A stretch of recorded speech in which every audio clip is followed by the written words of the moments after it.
In the FRS system and our daily cars that we've assigned to almost all of you, we don't spend a lot of time focusing on the fingers, but of course they're pretty important, especially in day-to-day life, typing, cooking, whatever you're using your hands for.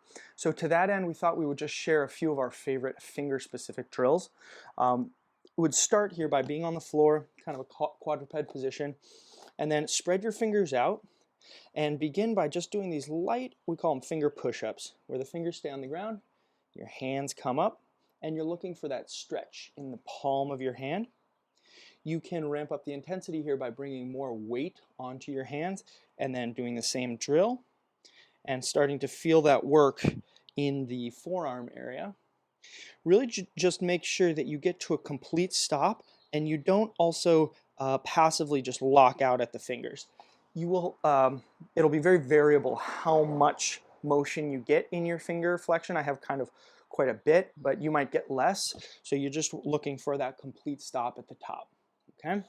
Once those feel good, maybe doing a set of 10 to 20 or for time, 30 seconds to a minute, then we'd want to switch over to working on finger control. And this is a little bit more like a car.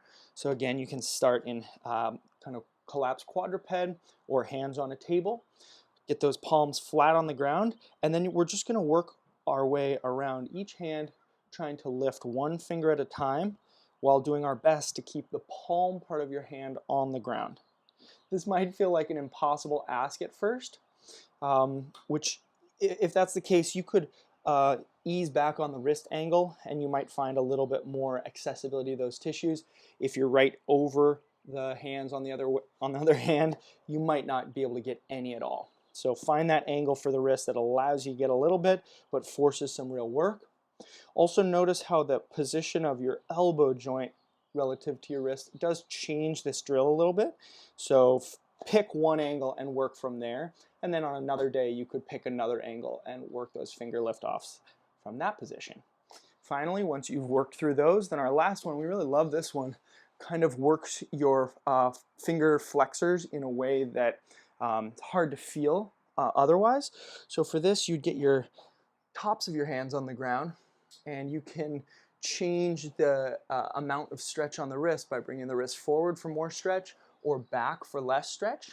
And then once you feel a little bit of that stretch going through here, then the actual motion with your fingers would be to curl up and trying your best to make a fist without letting the top of your hand move away from the ground, and then slowly lay those fingers out and try to keep laying them out until you're actively pressing your fingernails into the ground. All right, give those a try. Again, probably go by time, so you're not worried about getting through reps and therefore just like kind of do them fast. Much more useful to go slow and locate the sensation of contraction. And then as you come back to the drill time over time, you'll find more and more capacity and tolerance for that drill, which is pretty challenging, can start to cramp in here. Go ahead, give those a try. Let us know how they go.